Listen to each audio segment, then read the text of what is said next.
Bonjour à tous. Je me demande toujours de quoi je vais bien pouvoir vous parler dans la vidéo suivante. Mais en fait, je ne manque pas d'idées. Donc aujourd'hui, ça va être quelques petits trucs et astuces. J'ai pu voir dans un groupe de discussion lancé par le potager d'Olivier, c'est Terra Potager auquel j'étais inscrite. Et quelqu'un était désespéré avec les limaces et disait qu'il ne pouvait rien planter, que tout se faisait dévorer. Alors moi je suis dans la même situation, vous voyez que c'est un peu la jungle. Donc là il y a un endroit que j'avais pas encore désherbé et je redécouvre un petit carré potager où, si vous m'avez suivi, j'avais taillé ce cassis à l'automne. Vous voyez qu'il a repris une ampleur encore plus grande qu'avant, donc ça ne lui a pas posé problème, bien au contraire. Bien au contraire, et les morceaux que j'avais taillés, en fait, j'avais piqué les petites branches dans le carré juste à côté. Donc là, ça a été fait, il me semble, peut-être en octobre ou novembre, quelque chose comme ça. Et là, je voudrais bien récupérer mon carré pour planter autre chose.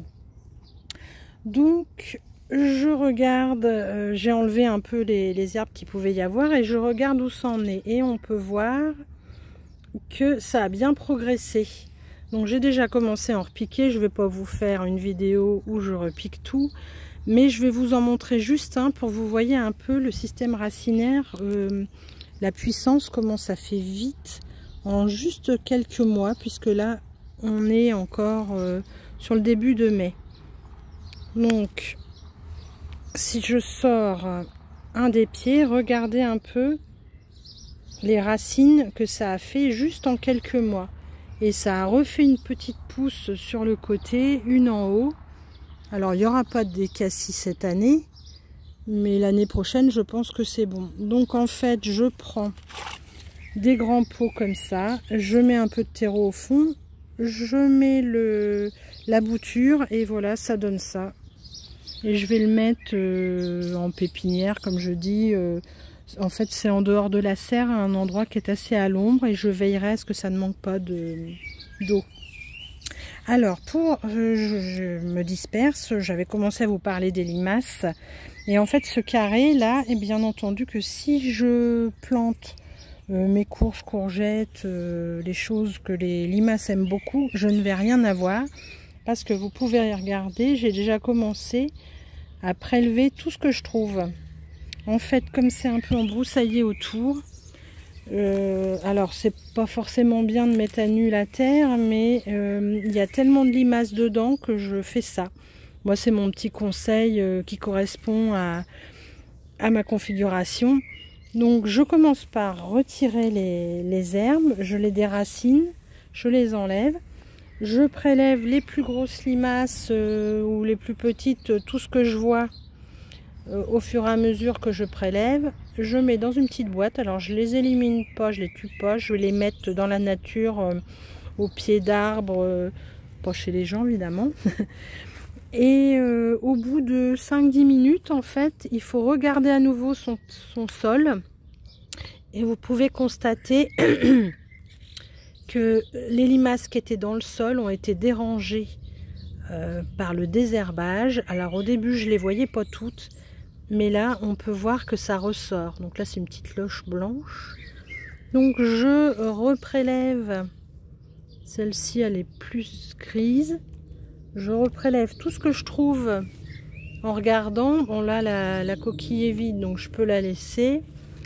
Et j'examine tout le tour de mon carré potager. Et là, je peux même constater, ça ressemble à une larve de coccinelle, ça. Alors là, je sais pas trop si elle va survivre. Je la remettrai dans les herbes.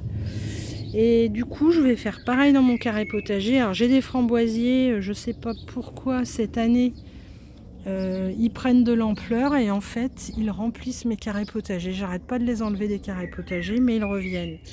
Donc, je vais le déterrer. J'espère que ça fera pas trop concurrence à ce que je vais pouvoir y planter. Donc voilà pour l'astuce, mon astuce limace escargot pour le moment. parce que je vous avais montré l'année dernière, j'avais essayé tous les moyens.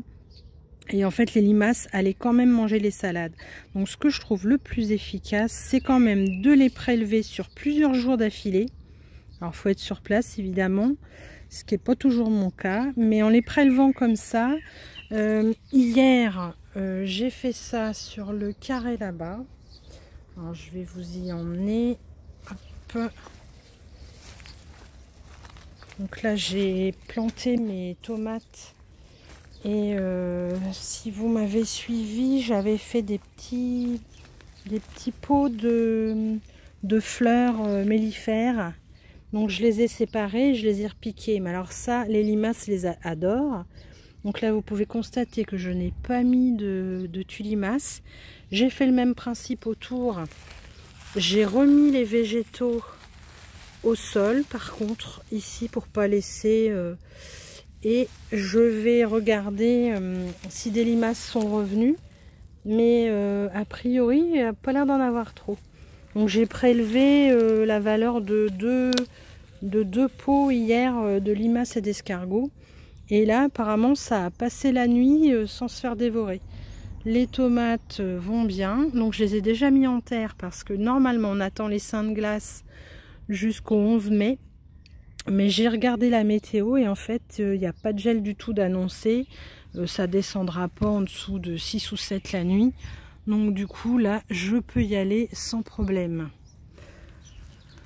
Donc là, je me suis fait une petite rangée de tomates. Donc voilà ce que je peux vous dire aujourd'hui. Là-bas, on a les pommes de terre. Je ne sais plus si je vous avais montré quand je les ai plantées, mais peut-être.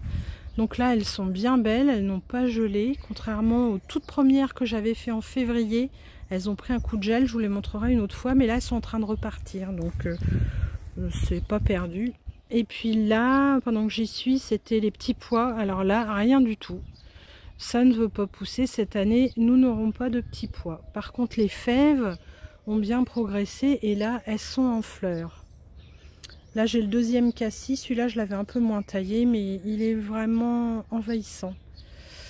Mais bon, je suis contente d'avoir le cassis, hein, je ne vais pas me plaindre.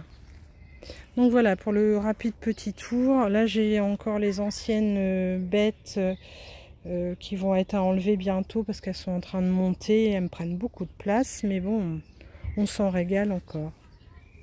Donc voilà, j'espère que ce petit tour vous aura plu et que mes petits conseils vous seront utiles. Alors je vous dis à bientôt.